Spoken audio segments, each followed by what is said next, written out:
Hey guys, welcome to Shadows of the North channel. We are doing game 3 of Colonial Carnage together tonight because Yeah. we had to play each other. Yep. Last game of day one, and well, Malossar had gotten a 18 and a 20, 18 right? and 20, yeah. Yeah, and I had gotten 220, so that was good enough to put us on table one for the last game of day one, Yep. which is kind of entertaining. So here is the game. Yeah, the game for Pride. This is for everything. This is it. This is this it though? No, not really, Right. but I Okay. mean, yeah. Uh-huh. Yeah. So, Okay, so my list, if you haven't seen it, I rolled, obviously I have a Bloodthirster for my Greater and Lesser. I rolled the 2 plus armor and the multi-wound 2, because which you're is a dirty whore.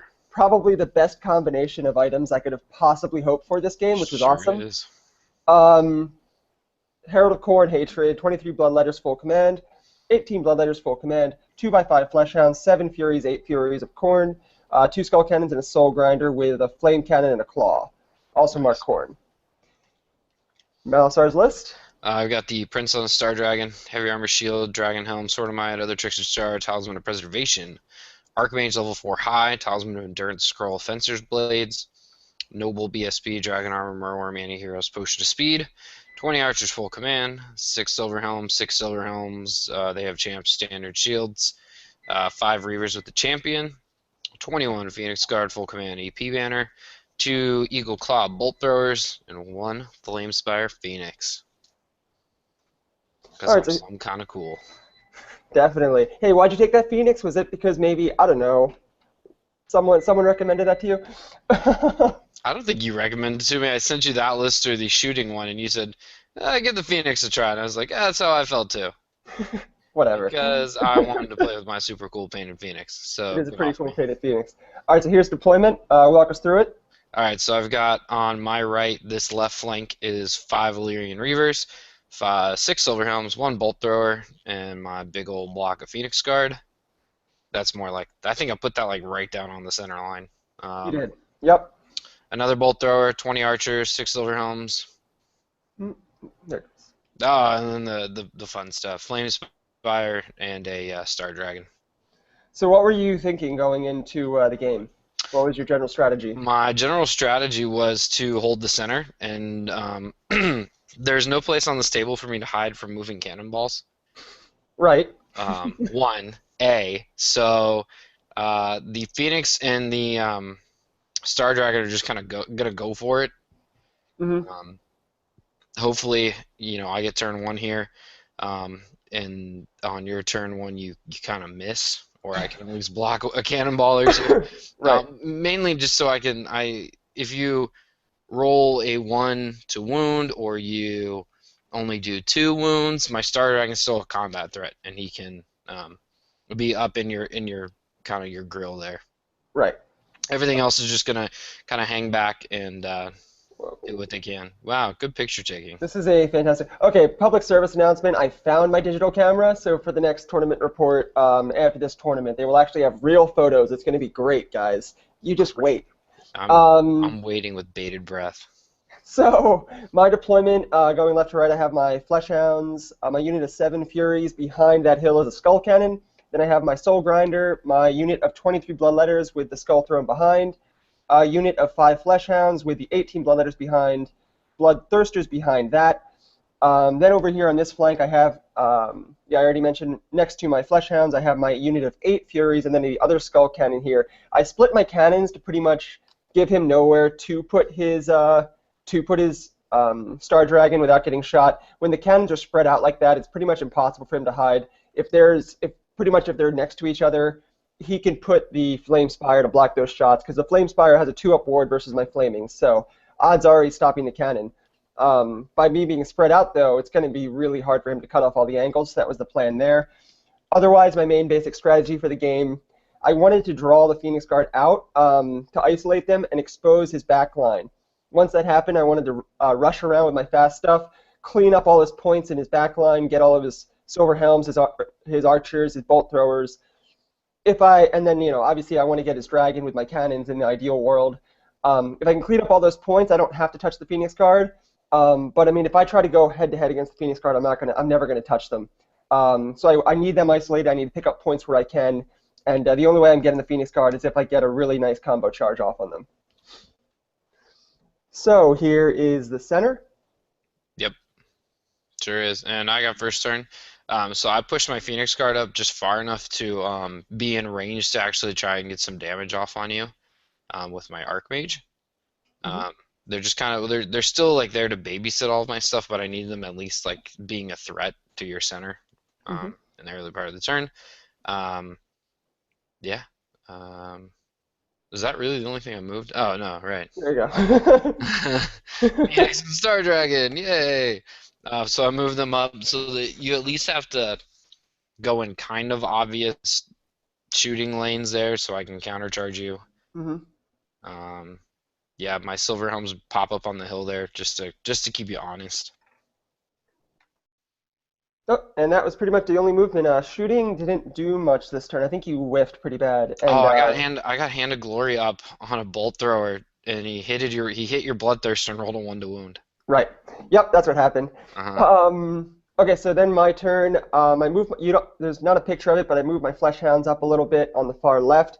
I also put my Furies right there. So there's a couple of moves that the first time we did this report, the time that it didn't record, I had no idea why I did certain moves, and I have since remembered what I was thinking. And yeah, so I'm gonna talk about that. So basically, I put these Furies here to attempt some longer charges. One unit, I think the unit of Reavers needed 9. The unit of Silver Helms needed 10. Yep. I kind of figured that Malossar would be taking those charges and just taking it on a risk.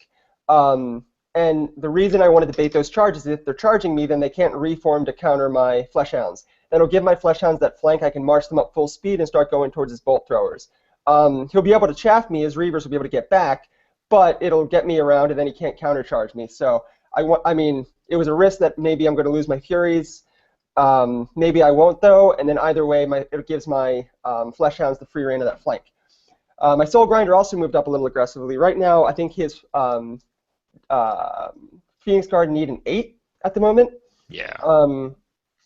This was another situation where, like I said, my main goal is to isolate his Phoenix Guard. I figured he might take that charge, and if he takes that charge, well, he's more than likely going closer to my line, a little bit further away from his defense. This is a good thing for me. If he charges and makes it, there's not that big of a chance that he'll get through me in one round. You know, he'll win combat, and he'll win combat by a lot, but I'm in my general's range, and he'll probably only do 1 or 2 wounds to me, which means I'm going to be testing on a low leadership, but I have to fail by 5 in order for him to crumble completely. Not that likely for him to do that, and if that happens, that's going to be my best chance to get his Phoenix Guard, because if he charges them and he sticks on my Soul Grinder, I now countercharge the flank with my Blood Letters, and that's just free combat res. That's going to be my best chance I have of getting that unit. So, I mean, if he charges and he gets it, he gets the Soul Grinder. I gave him 300 points. He'll probably get my Skull Cannon then too. I'll probably lose 11-9 or 12-8. But it was if it pays off and he makes the charge and he sticks and I countercharge, then I win 20-0. So it was a gamble. Maybe I'll lose 12-8 or maybe I'll win 20-0. Basically, that's what I was thinking there. Then this move is another questionable move. So I moved these guys up basically to force the Fleshhounds into the woods to basically force a response. Okay, so he's going to lose that bolt thrower unless he charges me with the Silver Helms. Now the Silver Helms should kill the Fleshhounds more than likely. But then what that does is it gives my Bloodletters a charge into his Silver Helms. So he charges, he wipes me, I countercharge my Bloodletters. If he stands, that's great. I can overrun, get closer to his archer lines, and I'm out of arc of sight of the Phoenix Guard. Fantastic. If he charges and flees, well, look where my Furies are. The Furies can then countercharge, push the Silver Helms back towards my Bloodletters, who can then complete the charge, reform, and I'm once again out of the arc of sight of the Phoenix Guard, and that much closer to his archer lines. So I was sacrificing the Fleshhounds in order to get position and to advance this unit of 18 Bloodletters out of sight of his Phoenix Guard. So that was the idea there. And then obviously the cannon just wanted a line. There's no intense tactics here. I just want to shoot his dragon. So we go to shooting, and what'd that first dragon do, Malossar? I did 6 wounds to my Star Dragon. Mm-hmm. Sure did. So I rolled a hit, and yep, sure enough, I rolled a 6. The second cannon fell short, but I really didn't care at that point. His dragon is essentially neutered at this point unless he can apotheose it back up to health. and that's obviously my goal is to stop that. I didn't even roll Apotheosis this game. Oh, you didn't? Oh, huh. Nope. That See? makes it a lot easier. Yeah. You'd be waiting a long time to apotheose him back to health. Yeah. Till the next game. Yeah. All So right. anyway, So my turn two was my Silverhelms charge his Fleshhounds. Just to counter what you were saying was, yep, my Silverhelm should absolutely crush your Fleshhounds in combat. It's a fair point trade if I eventually lose those Silverhelms to Bloodletters. hmm But your Fleshhounds can't get to my Archers or my Bolt Thrower because they'll tear that apart. yep. I'm not super worried about the Furies because of what happens next. And then my Phoenix charges your Skull Cannon on a Hail Mary. Trying to push it off the table. I take the Phoenix Guard charge into your Soul Grinder because, again, oh man, look at you, Party Foundling. Sorry, I'm trying. I know. Look at this Yeah, guy. I know. Phone's ringing in the background. It'll stop in a second. Continue. Anyway, so I take the Phoenix Guard charge on your Soul Grinder because it's not as unlikely as you say for me to absolutely stomp your Soul Grinder in close combat in one round. Just with charge, 2 ranks, double banners. I'm already at a +5. So if we don't do any wounds to each other, you're testing on a 4. Right, but you're unlikely to do wounds to me, and I'll have my attacks plus a thunderstomp. So Right, I have you know, direct and then save. It's I okay. know. But if I do 2 wounds, then suddenly you only have 1 rank. That's what I'm talking about. 24 attacks I do.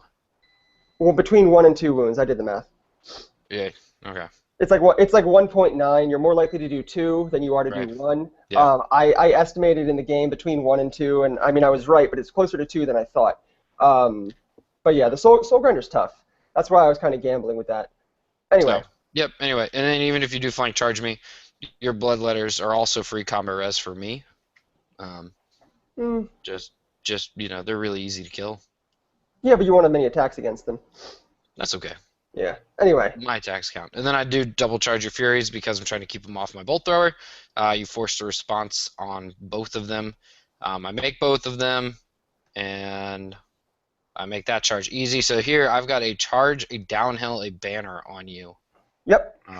So I was starting +3, plus then I have 7 strength 5 attacks rerolling to hit. That should go really well. My Phoenix makes it pretty easily. Yeah, that's the battlefield. Yep, they failed. Your pictures are so confusing. Oh, and then I flew my Star Dragon over here and breathed fire. Yep. Nom nom nom nom nom.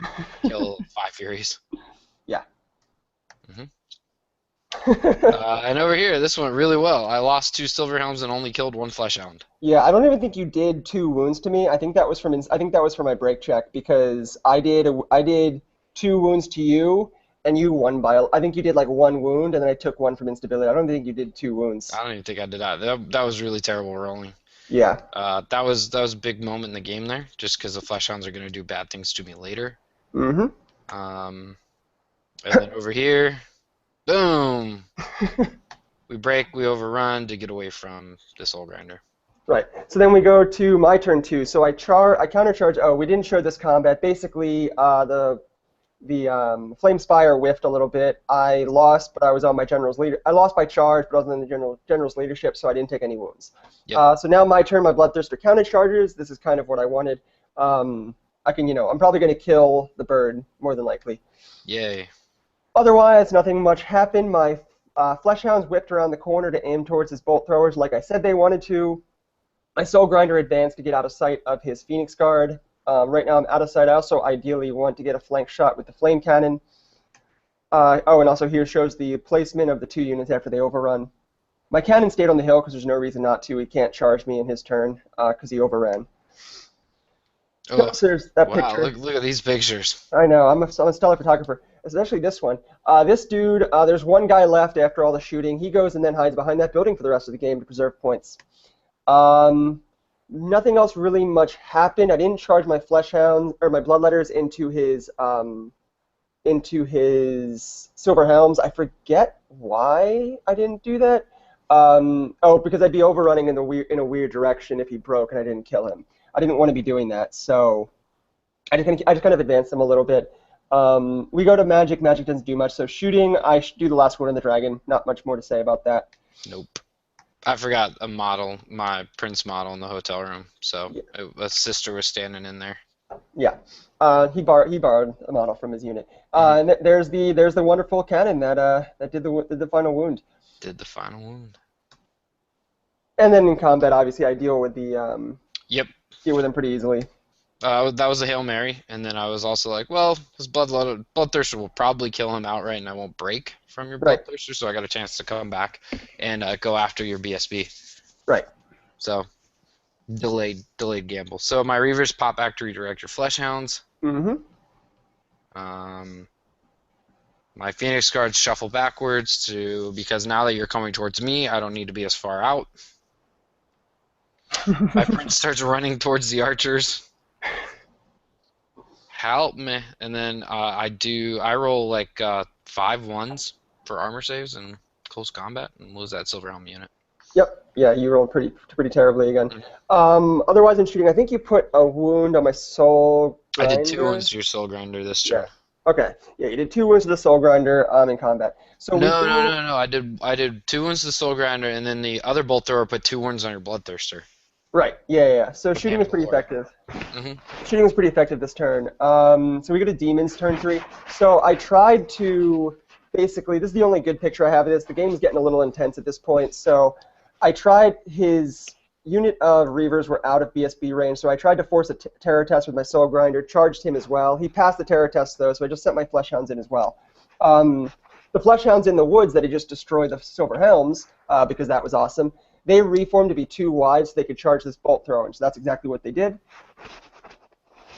These guys just reform to face towards the Silver Helms that had overrun. The War Shrine is the Skull Throne is hanging out behind, and so is the Skull Cannon. What the heck are you doing? Me? Yeah. I don't know. I scratched my neck. Oh, well, I hear all of it. It's fantastic. Outstanding. You're Anyway. welcome, YouTube. So, yeah, the other Skull Cannon jumps back to get out of sight, so he can't charge my Skull Cannon, because, 6 Silver Helms should kill a Skull Cannon pretty easily. Oh, yep. He rolled a 1 at the end of my turn for his Flame Spire, so his Flame Spire is not coming back. Otherwise, yeah, not much.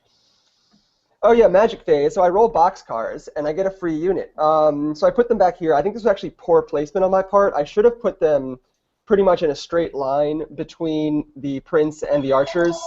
Oh, God damn it, John. I know. Between the Prince and the Archers, pretty much prevent him from, getting to the Archer bunker, give my Bloodthirster more time to track down his Prince when he's alone. Otherwise, my Bloodthirster moved up, hiding out behind that hill, to countercharge the Prince when he gets to the unit. Shooting my Skull Cannon that was in combat with the Flame Spire shoots at this and kills the Bolt Thrower, and then combat I kill the Reavers and I overrun. The Soul Grinder was in a weird position. It was actually a mistake to overrun because I ended up overrunning into the front of the Phoenix Guard, which was a terrible idea. It's not healthy. It is not healthy at all. But yeah, and then these guys just reform. And these guys kill the other Bolt Thrower and overrun like that, pretty much. Nothing else to say. Nope. So I go for the Hail Mary here again. Just feeding you Silver Helms. Hoping for some kind of good roll to hopefully break through and get to your Skull Throne. We both agree. Well, they also couldn't possibly get away from the Skull Cannon this turn. So they were pretty much damned if they do, damned if they don't. That's all I will say there. Yeah. Prince jumps into the Archer unit. Combat, I roll pretty bad again. You roll pretty good. And I lose 3 Silver Helms. I only kill a couple guys. You pass your instability check. Yep, I was steadfast, so good deal. Here, you did 1 wound to me, and I passed break test. Yep. Pretty much. I have 3 wounds to me. 3 wounds on the Soul Grinder, and that's about it. Yep. So here, there was a couple of charges here that were pretty critical for me. So I wanted to send my Bloodthirster in to his Archer unit. The unit of Bloodletters on that flank, the unit of 18, is 15 inches away. So I needed 10 to get there. So I decided to just take a chance with it. I figured If they make it, then I get through that unit fine, no problem. If they don't make it, I'll have another turn to get there, and I'll be d6 inches closer, basically. But I'm expecting him to kill my Soul Grinder this turn, so because I'm not on the charge anymore. So that's going to make it a little bit easier for him to crumble me, especially with only 3 wounds left. So I don't want him killing him and then being able to reform and charge my bloodletters should anything happen. Should I either fail the charge but get close, maybe roll a 6, or if I make the charge and your archers miraculously stand, your Phoenix Guard could counter-charge and then just basically crumble off that unit, be giving away 3 points.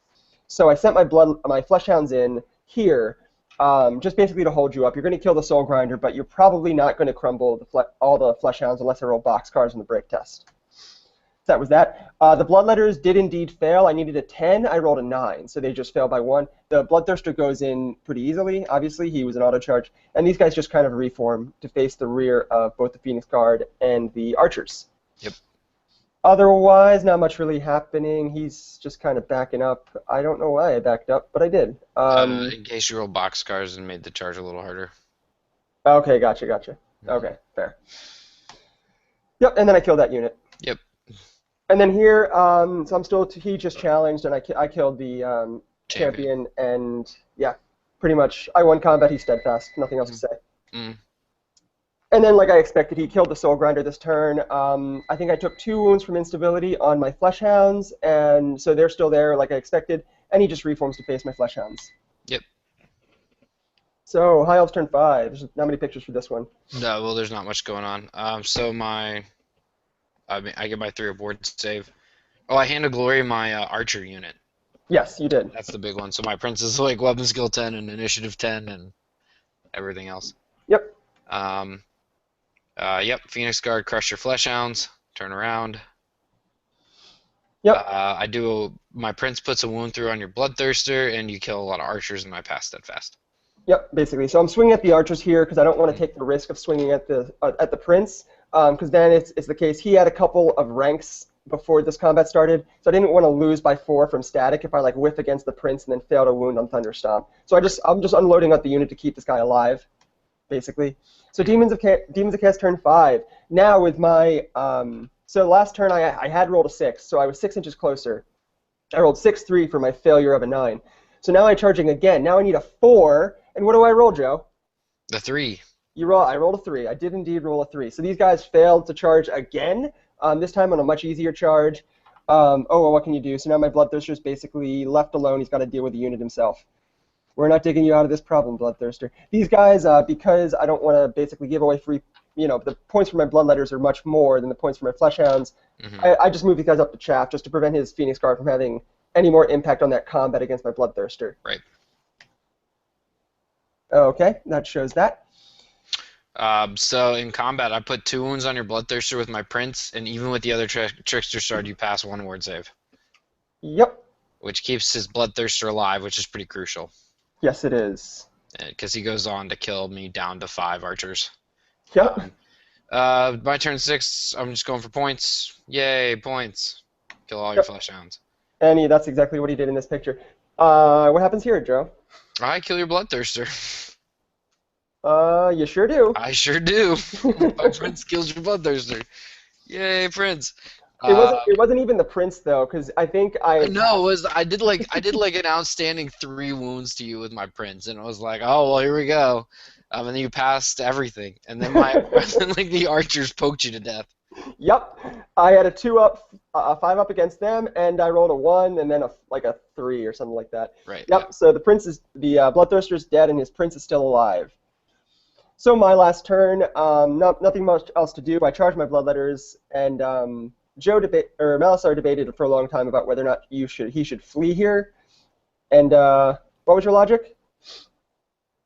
It was too dice heavy for me to flee or not.